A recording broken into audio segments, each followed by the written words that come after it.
En Afrique de l'Ouest, ce dimanche 14 décembre, tous les regards de la sous-région sont braqués sur Abuja, la capitale nigériane. La communauté économique des États de l'Afrique de l'Ouest, CEDEAO, tient un sommet extraordinaire qui s'annonce comme l'un des plus tendus et des plus décisifs de son histoire récente. Sur la table des chefs d'État, des crises multiples, la répétition des coups d'État, la menace terroriste, les tensions politiques persistantes et la fracture institutionnelle qui met à rude épreuve l'unité même de l'organisation. Alors que l'ombre de la division plane et que des décisions fortes sont attendues, ce sommet est-il celui de la dernière chance pour l'Afrique de l'Ouest? Analyse d'un sommet pas comme les autres. Avec au plateau cette semaine, Luc Koumé-Abalo Abaki. Cher Luc, bonjour. Bonjour Gilles, bonjour à tous nos fidèles téléspectateurs. On est toujours content d'être à ce rendez-vous. Luc est journaliste, il est écrivain. Il préside également, président exécutif de l'Institut d'études stratégiques et de géopolitique appliquée. En sa compagnie, sans suspense, l'homme qui ne bouge pas, qui n'a pas bougé ce dimanche, son Excellence Sogoyou Kegewe. Bonjour. Bonjour Gilles et bonjour aux téléspectateurs et auditeurs. Il semble que ta radio, on ne la capte plus. Ah bah bien sûr, pourquoi pas 90.5 New World FM. Vous pouvez nous recevoir en direct, tout comme sur les réseaux sociaux qui nous relaient en direct, notre chaîne YouTube officiel New World TV et notre page Facebook. Vous pouvez réagir sur ces réseaux sociaux ou nous envoyer un message via plus 28, plus 228 96 08 43 43 pour contribuer à la richesse de cette émission CEDEAO, sommet extraordinaire sous haute tension à Abuja. Ma première question à vous, est-ce que c'est prudent d'organiser ce sommet, un sommet de la CEDEAO par les temps qui courent? Est-ce que le risque est grand, le risque d'assister à un clash? Tant les sujets à aborder sont très sensibles et on va dire même chrysogènes, Luc Abaki. Non, mais la CEDEAO doit quoi à qui? C'est prudent par rapport à quoi?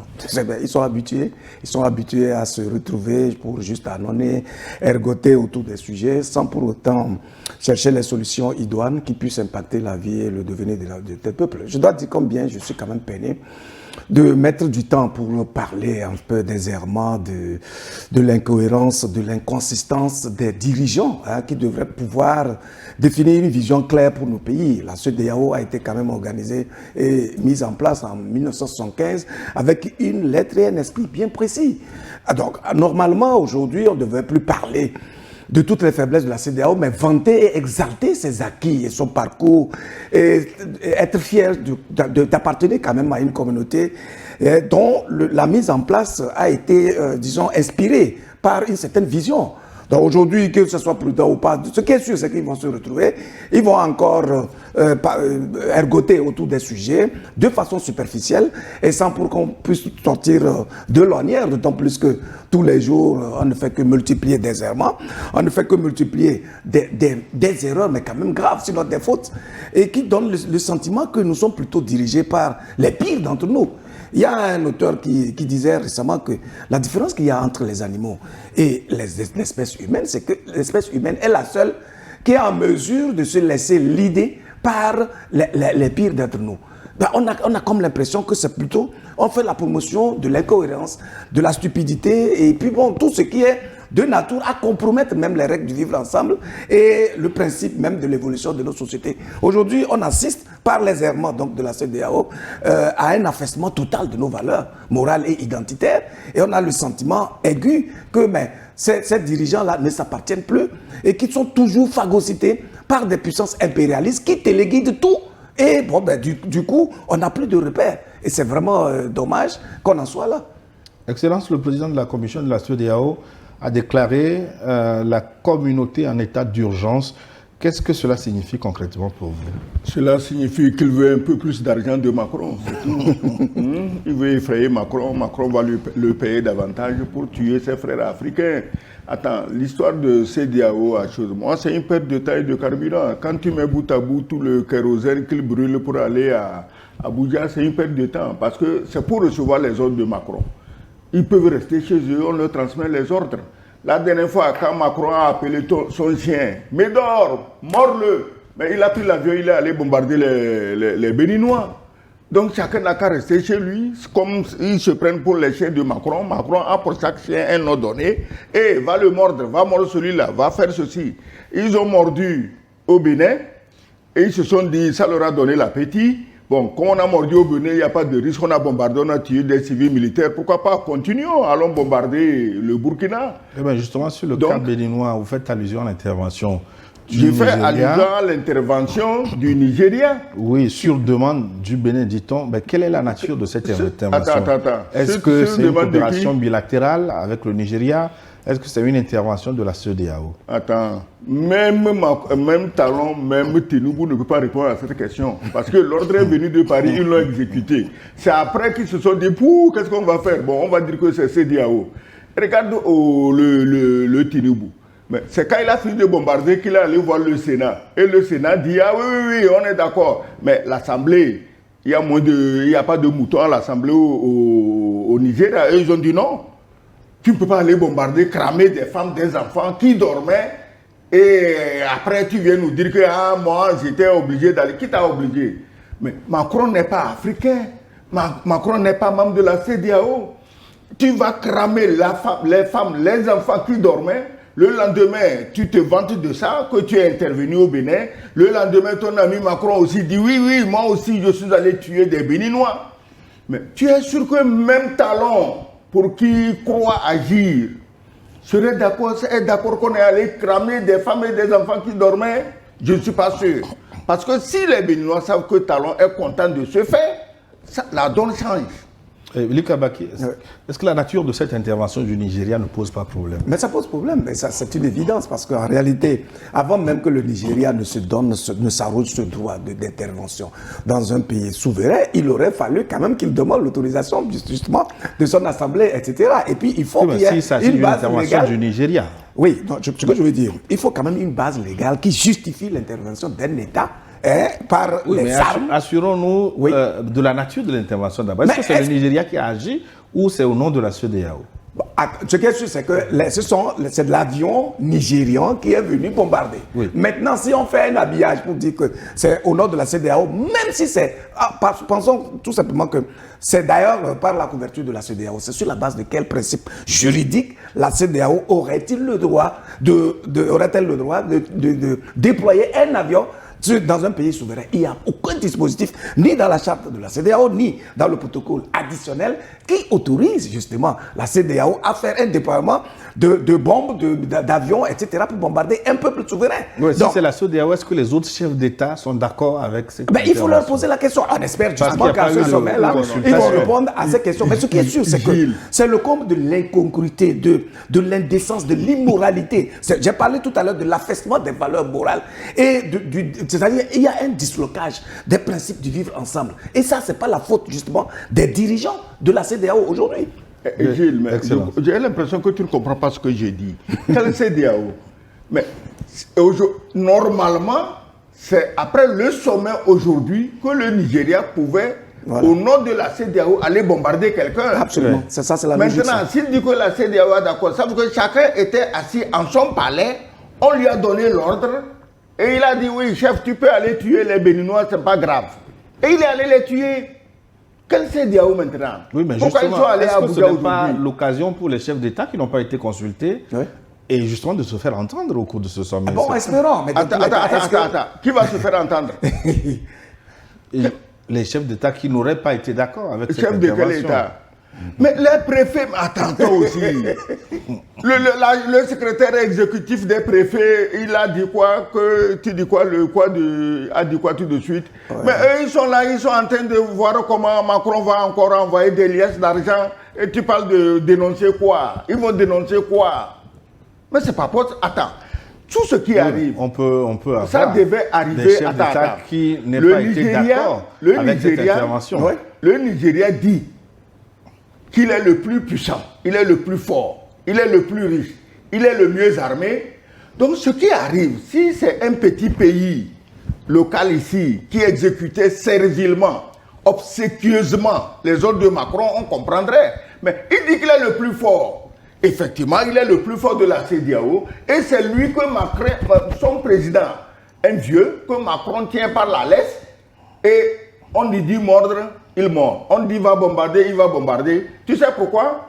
Il attend qu'on l'invite encore pour une autre danse à l'Élysée. Voilà. Oui, mais Tinubu lui, attend une autre danse à l'Élysée. Est-ce que Mais la il fait CEDEAO finalement a tiré les leçons du cas nigérien parce que finalement l'intervention n'a pas eu lieu en raison de la réticence de certains chefs d'État, comme le Togolais par exemple. Mais finalement, ils ont contourné le consensus de la CEDEAO pour agir directement. Voilà, c'est un acte individuel et isolé. Et ça, ce n'est pas qu'on a tiré une leçon. C'est parce que le Togo n'est pas d'accord qu'on a tué des femmes et des enfants innocents dans les autres pays qui n'ont commis aucune faute, que le Togo est lui-même dans le collimateur. La preuve, les gens au Bénin, on a fait coup d'État. Le chef de la sécurité présidentielle, il dit qu'on a encerclé les poutistes dans un camp. J'oublie le nom du camp. Vous dites que vous les avez encerclés et le lendemain vous dites que le chef des poutistes est à Lomé. Ça veut dire que vous l'avez exfiltré vous-même pour aller le déposer à la frontière du Togo, juste pour pouvoir accuser le Togo. Sinon, expliquez-nous comment quelqu'un qu'on a encerclé, il a quoi? Il a des gris-gris, il a disparu. Il faut nous expliquer ça. Certains peuvent s'enfuir. Non, c'est ce que je voulais dire. Il faut nous expliquer. On peut raisonner de façon lucide lorsqu'on s'appartient. Lorsqu'on est responsable, tu voyez, devant la mission qui nous est dévolue par le peuple. Malheureusement, il se trouve que les dirigeants, en tout cas beaucoup de nos dirigeants qu'on a aujourd'hui, sont plutôt phagocytés, ils ne s'appartiennent pas et leur état d'esprit est programmé de telle manière à ne recevoir que des ordres. La preuve en a été que le président français lui-même affirme avoir eu à échanger avec le président Tinubu sur le cas béninois. Mais en vertu de quel pouvoir? Lui, en tant que président français, qui a autant de défis à relever dans son pays, autant de difficultés à conduire son pays, autant de peines à construire son économie, s'arroge le droit d'appeler un chef d'État africain d'un espace donné pour dicter les principes, en tout cas le mécanisme par lequel ils peuvent faire sortir la crise, un pays de la crise. Et puis, conséquence, le président aveuglé qu'il est, le président nigérien aveuglé qu'il est, décide, mais sur un coup de tête, mais tout à fait débile, d'aller bombarder un pays souverain. C'est quand même extraordinaire. Donc, dans un tel contexte, puisque nous savons que, pour l'essentiel, très peu de nos chefs d'État sont en mesure de résister à l'impérialisme qu'est la France, même à ce sommet-là, même s'ils doivent se tirailler, vous allez voir qu'ils vont sortir un communiqué truffé d'un langage diplomatique, en marchant sur les œufs, etc., sans une dénonciation ferme. De sorte qu'au moins on puisse tirer les leçons de ce genre de gaffes, de bêtises, qui consistent à décimer les vies humaines. Oui. S'il y a eu gaffe à la suite de ce bombardement, ce qui n'appartient pas aux Béninois et aux Bénins de se prononcer dessus. Mais le président béninois était en difficulté. Et oui, donc, c'est comme vous êtes en train de vous noyer. Ils ont dit que c'est eux qui ont fait appel au Nigeria. Oui, bien sûr, vous êtes en train de vous noyer. Alors là, vous attrapez n'importe quel bois, même si c'est la tête du crocodile, parce que lui, il considère que le pouvoir, en tout cas, il ne doit pas le perdre. Maintenant, il vous appartient, vous qui êtes en situation de lucidité, de responsabilité. À partir du moment où vous comprenez que ce que vous gérez comme pays ne vous appartient pas, les dividendes, les ressources, les armes et tout ça ont été achetés avec l'argent du contribuable nigérien. En Nigérien, on est d'accord? Et donc, ça veut dire que le président ne peut pas s'investir de tous les pouvoirs et décider au nom du peuple pour aller encore tuer les hommes. Alors que justement, la mission du dirigeant, c'est de travailler pour épanouir les peuples, pour épanouir les citoyens qui sont la première richesse de tout pays. Donc, si on travaille, toi en tant que dirigeant, tu n'es pas un modèle inspirant.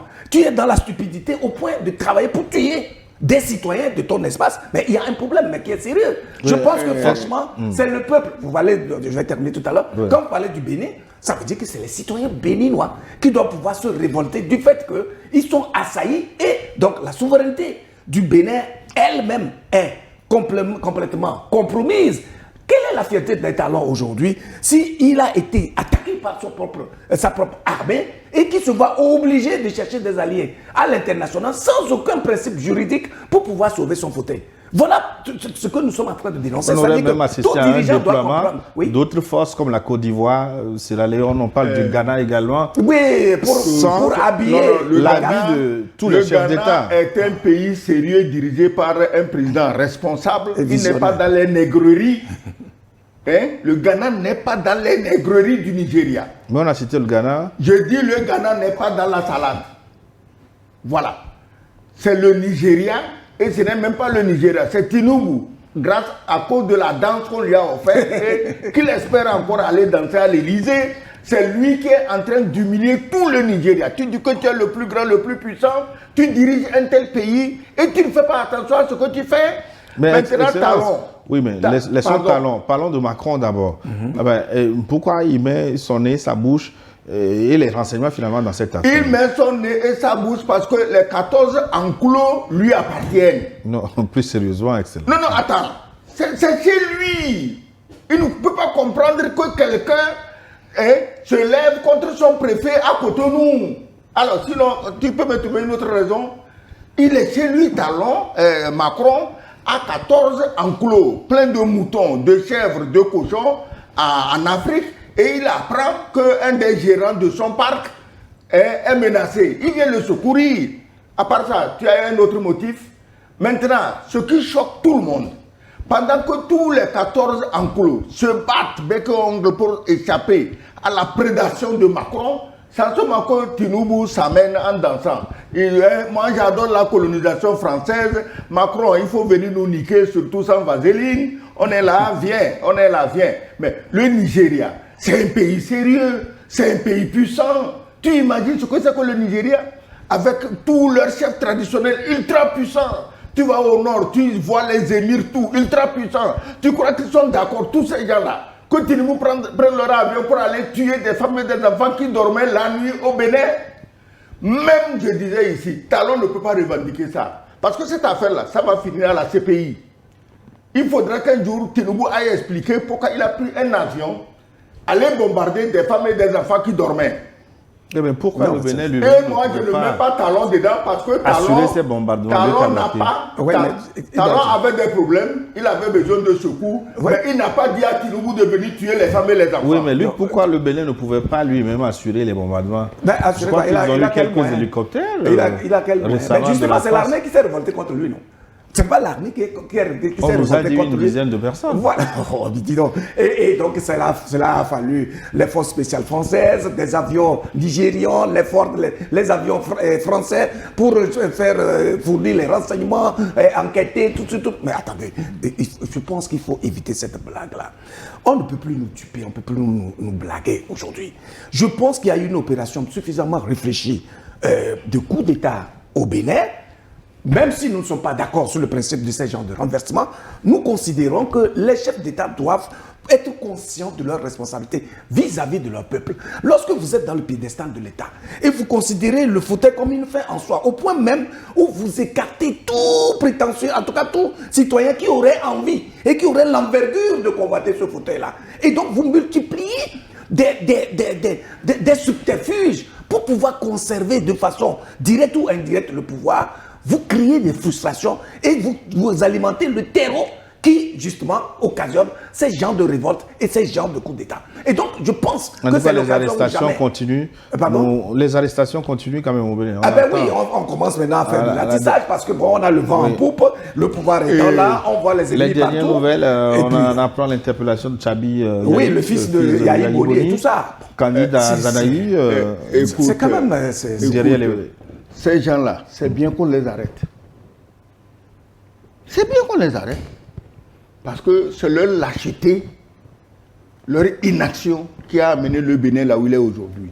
Il faut les arrêter tous. Moi, j'encourage Talon à les prendre tous. Ils sont trop lâches. Ils sont trop corrompus. Talon les a achetés avec son argent. C'est pourquoi il est révolté d'entendre que ces gens-là veulent le trahir.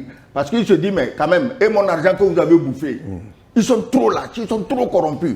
Talon, arrête-les tous, ramasse-les tous, ne rate pas un seul. Arrête-les tous. Pour le cas Bissau-Guinéen, Luc, est-ce que la CEDEAO pourrait envisager finalement le déploiement d'une force de stabilisation après le coup d'État? Parce qu'il y a eu coup d'État également. Où et quand? Après avoir sorti le communiqué où on marchait sur les œufs, après on a déployé un avion pour prendre le président qui était en exercice et on l'a protégé de bout en bout jusqu'à ce qu'il se retrouve, je pense, au Maroc aujourd'hui, après Brazzaville et tout ça. Bon, écoutez, la CEDEAO, je l'ai dit, et je pense que c'est une évidence, ne s'appartient pas. Tant qu'elle n'a pas reçu d'instructions fermes venant justement de la France, elle ne peut pas adopter une position qui soit, en tout cas, autre que celle qui peut venir de l'Occident. Donc, la page bissau-guinéenne est déjà fermée, parce que la CEDEAO a simplement déploré. Elle n'a même pas eu le courage de parler de coup d'État, de parler de putsch, ils ont juste parlé de la prise du pouvoir par les armes. Donc, tout cela montre toute la superficialité dans laquelle baignent nos chefs d'État, qui sont donc regroupés autour de cette CEDEAO-là. Et donc, c'est la preuve aussi que, quoi qu'on dise, cette communauté, en réalité, ne peut plus rien faire de déterminant pour assumer la vie et le devenir des peuples de notre communauté. Ça, c'est l'occasion ou jamais, en tout cas, de commencer à penser à autre chose, à une formule alternative. Ouais. Est-ce qu'on va envoyer des avions de combat là également? Il n'y a pas eu coup d'État en Guinée-Bissau. Il était temps de changer de chef. Et le propriétaire de l'enclos a appris qu'il y a des nègres qui disent qu'ils vont élire leur chef. Il se dit, mais quand même, ces nègres-là, ils exagèrent. Depuis quand ils ont pris assez de courage, de hardiesse pour élire leur chef, alors que moi, je suis ici, c'est moi qui décide. Un ordre a été donné, l'ordre a été exécuté, et celui que le chef voulait avoir comme président, on l'a mis. Et celui qu'on ne voulait pas, le chef a dit, écoutez, par bonté chrétienne, donne-lui un lieu d'asile. On lui en a donné. Qu'est-ce que tu veux que la CEDEAO décide encore? Alors que le chef a tout prévu, tout arrangé. La CEDEAO ne dira rien. Il n'y a rien à dire sur la Guinée-Bissau. Oui, mais si on envoie des forces au Bénin et qu'on n'en envoie pas en Guinée-Bissau, comment on va pouvoir... Là, vous raisonnez en tant qu'un homme lucide, raisonnable, qui a donc ses facultés en place, qui s'appartient et qui n'a aucune... Je veux dire, qui ne doit rien à personne. Mais quand vous êtes dirigeant et vous ne comprenez pas que votre première redevabilité, c'est vis-à-vis de votre peuple, et que vous êtes le seul comptable des actes que vous allez poser au sommet de l'État et qui déteint directement sur la vie du peuple, mais vous ne vous appartenez pas. Alors, comment vous pouvez expliquer justement un coup d'État reste un coup d'État? Puisque justement, le président Ambalo lui-même a eu le temps d'informer le monde entier qu'il est victime d'un coup d'État. Ça veut dire que ces chefs d'État-là, s'ils n'étaient pas au courant, ils ont été mis au courant que leur collègue est en situation difficile. Surtout qu'il est en train de céder logiquement le fauteuil présidentiel. Voyez-vous? Donc, si là-bas, ils n'ont pas pu réagir, ils ont trouvé le moyen de protéger justement le président sortant et de l'extirper par des moyens tout à fait confortables, ça veut dire que c'était l'instruction qu'ils ont subie. Maintenant, un autre coup d'État est en perspective dans un autre pays voisin, et puis, bon, ben, l'autorité qui influence tout le monde dit, ah non, non, ça là, je ne veux pas. Trouver une solution immédiatement. Et puis, ils ont trouvé la solution. Donc, c'est des girouettes. C'est-à-dire que c'est des gens qui naviguent à vue et qui subissent, si vous voulez, le dictat des situations. Ils n'ont pas développé une certaine intelligence des situations, ils n'ont pas de résilience, ils n'ont pas de constance, et donc ils ne peuvent pas développer la cohérence. C'est malheureux pour nos peuples, parce que dans tout ça là, si c'était des individus simples, isolés, qui erraient de cette manière, personne n'allait se plaindre. Mais il se trouve que par leurs actes, ils démobilisent les populations à tout point de vue. Et de ce point de vue, on aurait pu, pendant que nous sommes ici, commencer à réfléchir sur comment développer nos pays, par quel mécanisme, par quelle stratégie, quelles sont les sciences qu'il faut développer. Mais là, vous voyez, nous allons consacrer 2 heures entières pour dénoncer des manquements. Et ça ne fait qu'arranger les impérialistes qui se sacrent et se sucrent justement de nos errements et pour continuer à nous fragiliser à tout point de vue. Le Nigeria accouplé à la France devient un problème pour toute la race noire à travers le monde. Je ne dis pas le Nigeria, Tinubu, accouplé à Macron, devient un problème pour toute la race noire. Parce que leur lutte, c'est d'empêcher tout noir sur cette terre d'être souverain, d'être libre, d'être indépendant. Voilà le problème. Et on tient le CEDEAO, c'est où? C'est chez Tinubu. Qu'est-ce que tu peux attendre de ça? De l'homme qui veut tuer les Noirs. De l'homme qui peut prendre un avion la nuit pour aller bombarder des femmes et des enfants qui dormaient. Qu'est-ce que tu peux attendre de lui? Maintenant, chez lui, on consulte ni le Sénat ni l'Assemblée. Et chez son patron Macron, c'est la même chose. En France, qui consulte l'Assemblée? Rien. Il ramasse des milliards, il va donner à son ami Zelensky. Après, lui revient pour qu'on voit la clé de partage, pour que ça parte dans les paradis fiscaux. Matin, Macron est à Paris, Zelensky est à Paris. Midi, il est à Paris. Soir, il est à Paris. Tu vois que c'est pour faire quoi? C'est pour partager l'argent qu'ils ont volé aux Américains et l'argent qu'ils ont volé au peuple français. Aujourd'hui, le peuple français en a marre. Tout le monde demande le départ de Macron. Seul Tinubu, il ira voter pour Macron à Paris. Un autre dossier chaud, certainement pour la CEDEAO. l'affaire de l'avion militaire C-130 nigérian qui a atterri en urgence à Bobo Dioulasso. La version officielle nigériane évoque une panne technique alors que la manœuvre est perçue par le Burkina Faso et l'AES comme une violation inamicale. En réponse, l'AES a mis ses défenses en alerte maximale et a menacé de neutraliser désormais tout aéronef non autorisé. Ma question maintenant, cet incident est-il un simple malentendu technique ou un signe d'escalade militaire entre la CEDEAO et Non, l'AES? attends, l'avion là cherchait quoi là-bas? Il cherchait quoi sur le territoire burkinabé? Avant qu'un avion ne décolle, l'itinéraire est tracé. Oui, mais un avion en détresse. En détresse, oui, d'accord. S'il est en détresse, ça veut dire qu'au moins on connaissait son itinéraire. Quand le Nigeria nous fait croire que non, l'avion devait aller en Portugal pour machin. Et le Portugal dément qu'il ne connaît pas cette histoire-là, ça veut dire quoi? Non, il croit que le Portugal est dirigé par des mafieux. Voilà. Avec qui il s'entend en France. Il croit que c'est un pays de mafieux comme en France. Voilà. Et qu'on va le suivre les yeux fermés en attendant quelques faveurs financières. Le Portugal est un pays sérieux qui se respecte, qui est dirigé par des gens sérieux. C'est-à-dire qu'on peut être dans la comédie, dans l'amusement. Il ne faut pas que nos dirigeants d'aujourd'hui pensent qu'ils sont dans les années 1960 où la vérité peut être étouffée. Tout le monde a accès à l'information, à la connaissance aujourd'hui. Et donc, ça les ridiculise davantage. Et on voit combien, en réalité, ils sont dans l'insincérité permanente. Alors voilà, l'avion a cloué, ils n'ont qu'à s'expliquer, ils n'ont qu'à se justifier. Mais une chose est sûre, l'avion avait des problèmes. Attends. Qu'il ait des problèmes ou pas, il cherchait quoi? C'est ça la clé de base. C'est eux qui disent que l'avion avait des problèmes. Tu en es sûr? Attends. Oui, mais si l'avion n'avait pas de problème, pourquoi? On l'a fait descendre. Attends, calme-toi, Gilles. Il a une infraction. L'avion avait des problèmes. Il avait des problèmes où? Et voilà. Il cherchait quoi? Si l'avion avait donné son plan de vol, qui survolait le Burkina, ça va. Et il a des problèmes, il est logique. Mais tu as vu l'itinéraire? Le type quitte. D'abord, maintenant, on dit qu'il allait au Bénin. Il n'allait plus au Portugal. Bon, il quitte. Il traverse le Bénin. Il traverse le Togo. Au Bénin, les Français viennent de finir un grand aéroport à Tourou, au nord, où leurs mercenaires, leurs soldats sont en train d'atterrir pour aller tuer les gens du Sahel. Bon, ce n'est pas moi qui le dis, hein, c'est le président Tiani qui l'a dit. Et personne n'a contesté. Parce que l'aéroport, il est visible 3500 mètres. C'est les plus grands aéroports qui ont de telles pistes pour permettre l'atterrissage même des Boeing 747. Donc, il a des problèmes. Il n'a pas atterri au sud à Cotonou. Il n'a pas atterri au nord à Tourou. Ok, il passe. Il vient, il traverse le Togo. L'aéroport est à Niamtougou. Il n'a pas atterri. Et il rentre dans le Ghana. Tu vas au Ghana, à Tamale, il y a un aéroport. Il n'a pas atterri. Et il va dans le Burkina, il cherchait quoi? On dit il est en panne, il est en panne. Il est en panne où? Est-ce que le Burkina est allé le détourner sur un territoire extérieur au Burkina? Ils n'ont qu'à nous dire ça.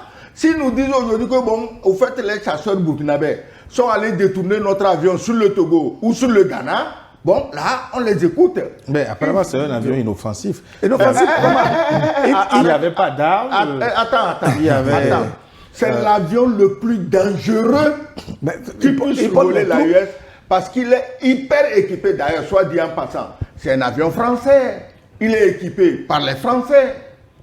Et c'est des officiers formés par la France qui étaient dans l'avion pour espionner les pays de l'AES. Mais il faut faire attention. C'est le plus dangereux parce qu'il fallait repérer les positions des armées de l'AES, des dépôts d'armes de l'AES, des VDP, tout ce qui est stratégique pour ces pays, il fallait repérer ça, parce que toutes les armes qui s'amoncellent depuis 2-3 mois, que Tiani dénonce, et on fait semblant de ne pas l'écouter, c'est pour attaquer. Ils n'ont pas renoncé. Hein. Donc l'avion allait faire des repérages, il revient et on va attaquer. Et tu dis qu'il est inoffensif, un Hercule C-130 est inoffensif. L'AES fait très bien de prendre au sérieux cette affaire-là. Vous allez constater que c'est là le président de la Confédération des chefs d'État de l'Alliance du Sahel qui a sorti le communiqué.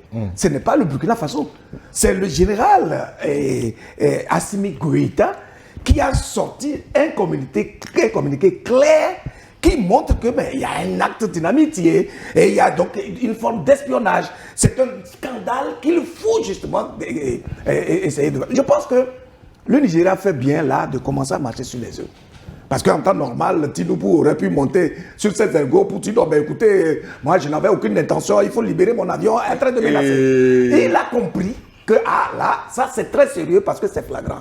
Et vous savez très bien que les pays de l'AES ont les moyens suffisants pour décortiquer toutes les informations liées au projet que visait justement cet avion-là. Et donc, si le Nigeria ne se montre pas sage, tout sera étalé à la place publique et c'est le Nigeria qui sera débité. Dans tous les cas, il est évident qu'aujourd'hui, les pays de l'AES ont appris à s'organiser, à être rigoureux avec eux-mêmes et personne, aucun plaisantin, de quelque nature que ce soit, ne peut encore oser survoler le territoire de la Confédération sans qu'il ne soit justement repéré et sans qu'on ait une attention très ferme. Gilles, ton avion était tellement innocent que arrivé sur le Burkina, il a coupé le transpondeur. Voilà, le transpondeur, c'est quoi? Je ne suis pas technicien, je ne suis pas pilote. Ça permet de le repérer. Mais c'est ça qui sert au moins à repérer l'avion, à savoir quel avion c'est, qu'est-ce que c'est. Il a coupé le transpondeur. Peut-être que c'est le transpondeur qui était en panne. Non, attends. Et quand un avion est en panne en urgence, il lance le cri d'alarme, Médé. S'il avait lancé Médé là, l'aéroport de Niamtougou aurait capté ça. L'aéroport de Tamale aurait capté ça. L'aéroport de Tourou, leur aéroport au nord du Bénin, aurait capté ça. L'aéroport de Ouaga aurait capté ça. L'aéroport de Bobo aurait capté ça. L'aéroport de ses amis à Korogo aurait capté ça. Il n'y a pas de Médé. Je ne vous connaissais pas expert en... Alors, renseigne-toi chez les gens là avec qui je suis allé à l'école. Je suis incollable en géographie, incollable en histoire. Il faut demander, on te dira. Donc, le transpondeur coupé, tu sais, c'est comme si je viens chez toi la nuit, tu es au bas d'une colline. J'arrive avec ma voiture, je coupe le moteur, j'éteins les phares et je descends doucement. C'est toi. Pourquoi? Je veux te surprendre. Ah ouais, bien sûr. Te surprendre pourquoi? Pas quand même pour t'embrasser. Tu comprends? Donc c'est ça, c'est le système mafieux là. De bandits, de gros bandits, utilisant un gros avion extrêmement dangereux. Ils coupent le transpondeur, croyant que le Burkina en est au radar de 1950 que la France leur a fourgué, alors que le Burkina est au radar, non pas de 2025, mais au moins de 2035 à 2040. Les Burkinabés, les gens de l'AES sont à ces équipements que les Russes et les autres pays amis leur ont donné. Donc ils sont allés tester les radars de l'AES. Si les gens de l'AES ne les avaient pas vus, l'attaque aurait été lancée massivement en avion. Mais Luc, l'incident implique le Nigeria, leader de la CEDEAO, et le Burkina Faso, membre de l'AES. Le sommet d'Abuja doit-il prendre position sur cet incident pour éviter un engrenage? Non, si c'est prendre position, c'est de négocier. C'est de demander tout simplement que la CEDEAO ensemble disent, bon, mais écoutez, on va faire mea culpa, négocier avec les pays de l'AES, notamment le Burkina Faso, pour que l'avion soit libéré. À moins, si ce n'est pas le cas, et ils ont envie de monter sur leur ego, ben, ça sera un bras de fer, mais extrêmement difficile, parce qu'il y aura en même temps le combat de l'opinion. Et nous sommes là pour veiller au grain, justement. Gilles, le Nigeria, c'est un grand pays, effectivement. Et je suis très content d'apprendre que le ministre des Affaires étrangères du Nigeria s'est déplacé au Burkina. Absolument. Ça prouve qu'au moins une fois, ils commencent à faire travailler leur cerveau et non les ordres de Macron. Parce que c'est différent. Hein. Quand les Nigériens réfléchissent, ils peuvent faire de bonnes choses. Mais quand ils reçoivent des ordres de quelqu'un, ils sont prêts à bombarder la planète entière comme ils l'ont fait à Cotonou. Donc, je suis content que le ministre nigérian des Affaires étrangères se transporte au Burkina. Mais le Burkina n'a pas dit on ne lâche pas l'avion ou on ne lâche pas les passagers. Il a dit on va ouvrir une enquête. C'est ça, on veut comprendre. Alors, si vous ne vous reprochez rien, pourquoi enquêter vous gêne? Maintenant, il faut enquêter, savoir qui est cet avion, qu'est-ce qu'il voulait, où il allait, qu'est-ce qu'il voulait faire. Donc la sagesse de la position du Nigeria est à féliciter. Mais par contre, il y a une bande de tarés au Nigeria, et pas seulement au Nigeria, dans un pays qui n'est pas concerné ni par le Bénin, ni par le Nigeria, mais qui, juste parce qu'il n'aime pas le Burkina, il a des choses, des activistes. Il y a un qui ressemble à un facochère. Je me dis, mais comment une télévision normale peut inviter un facochère sur son plateau? Pour eux, ah mais le Nigeria c'est une puissance, il va aller écraser le Burkina. Je dis, mais comment les gens peuvent être aussi bêtes? Israël, ça fait combien de kilomètres carrés, combien d'habitants? Tout le Moyen-Orient, il était en respect. Pourquoi tous les Arabes ne se lèvent pas un bon matin pour aller envahir Israël, comme vous croyez que les Nigérians, parce qu'ils sont nombreux, vont aller envahir le Burkina? Le Rwanda, quelle superficie, quelle population? Mais l'immense Zaïre, Congo, est en train de pleurnicher matin, midi, soir. La dernière fois, c'est grâce au coup de main de Trump que ça avait l'air de calmer, mais ils n'ont pas arrêté. Ça a repris. Trump a dû encore frapper sur la table pour dire à Kagame, mais arrête tes blagues. Donc, quand les gens raisonnent en superficie et en population convertie en efficacité militaire, je me dis, mais il y a des gens, il faut les attraper par leurs oreilles pour les ramener devant leur maître de CPR. Non, mais ça dit que, tu vois, c'est quand même grave parce qu'on a renversé tout ce qui caractérise l'être humain. En réalité, avec quoi on s'exprime, on impacte notre société, c'est avec nos facultés, c'est avec notre bon sens. Et donc, quand vous avez la prétention d'être un dirigeant, cela suppose que vous travaillez le mieux sur vous pour exprimer le mieux vos facultés, de sorte que vous soyez un modèle inspirant. Mais comment on peut faire aujourd'hui l'apologie de la violence, de l'agression, des armes, des tueries? Et c'est les dirigeants qui promeuvent cela. Mais c'est-à-dire c'est contre nature et c'est contre leur mission elle-même.